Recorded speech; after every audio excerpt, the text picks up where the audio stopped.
Bienvenue dans cette nouvelle vidéo. Moi c'est M. Ragbedi, professeur des sciences physiques. Ici sur cette chaîne, j'aide les élèves à mieux comprendre les sciences physiques. Aujourd'hui, nous allons traiter un exercice sur les amines. D'abord, avant de commencer, je vais dire merci beaucoup à tous mes abonnés. Vous êtes appréciés.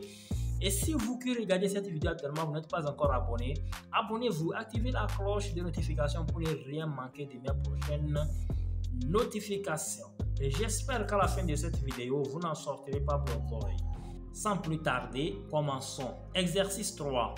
Pour déterminer la formule brute d'une amine saturée, on dissout 0,59 g de cette amine dans un peu d'eau. Puis on ajoute une solution d'acide chlorhydrique de concentration molaire 0,50 mol par litre. L'équivalence est obtenue pour 20 ml de la solution acide. Petit 1. Écrire l'équation bilan de la réaction entre la solution d'amine et l'acide chlorhydrique. D'abord, je vais relever toutes les données. On nous a donné la masse de l'amine. M égale 0,59 g. On nous a donné la concentration de l'acide chlorhydrique qui est égale à 0,5 mol par litre.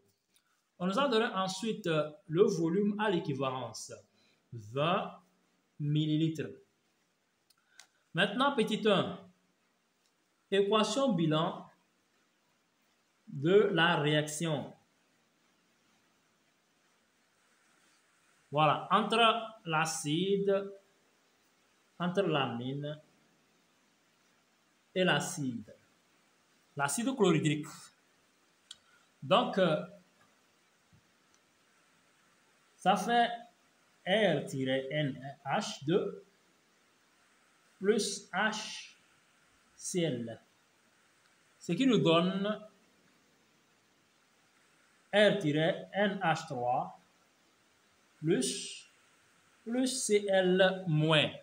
Petit 2, calculer la masse moléculaire de l'amine et en déduire sa formule brute. Petit 2, la masse molaire de l'amine.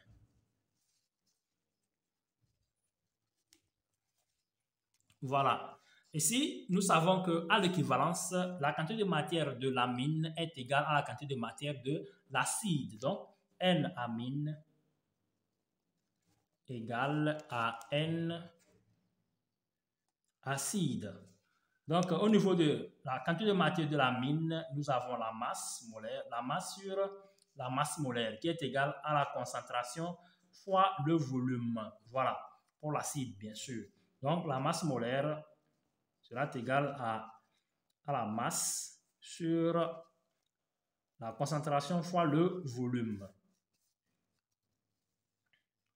Donc, en application numérique, la masse molaire est égale à 0,59 sur 0,5 fois 20. Donc, comme là, le volume est en millilitres, nous allons convertir ça en litres. Donc, ce qui fait fois 10 puissance moins 3.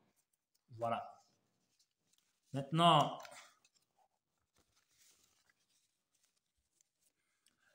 la masse molaire, après calcul, égale 0,59 g par mol.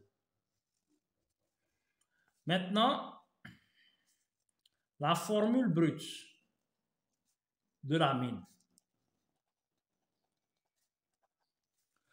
La masse moléculaire de l'amine en fonction de N égale à 14 N plus 17 en fonction de N.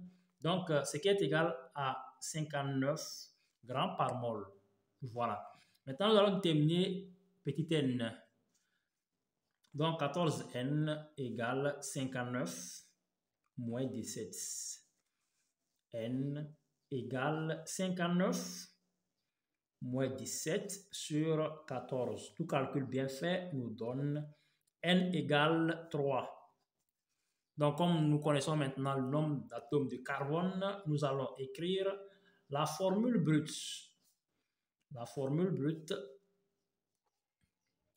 est C3H9N. Voilà. La formule brute de la mine.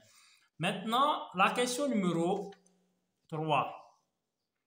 Au petit 3, on nous demande d'écrire les formules semi-développées des amines isomères possibles, en précisant leur nom et en indiquant la classe d'amines à laquelle appartient chacune d'elles.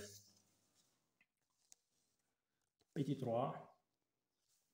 Formule semi-développée, nom et classe d'amines. Voilà. Nous allons commencer d'abord avec la classe primaire. Classe primaire. Donc, ça fait CH3, CH2, CH2, NH2. Donc, les noms, ça fait propan, un amine. La deuxième formule, ça fait CH3, CH, NH2, CH3. Donc, ça fait propan, 2 amine. Propan 2 amine. Maintenant, la classe secondaire. Classe secondaire. Donc, ça fait CH3, CH2, NH, CH3. Donc, les noms, ça fait N-méthyl éthanamine. N-méthyl éthanamine. Classe tertiaire. Donc, nous avons N, CH3, CH3, et puis CH3. Donc, le nom, ça fait triméthyl amine. Triméthylamine. Merci d'avoir regardé cette vidéo jusqu'à la fin. Si vous n'êtes pas encore abonné, abonnez-vous, activez la cloche de notification pour ne rien manquer de mes prochaines notifications. Merci et à la prochaine vidéo.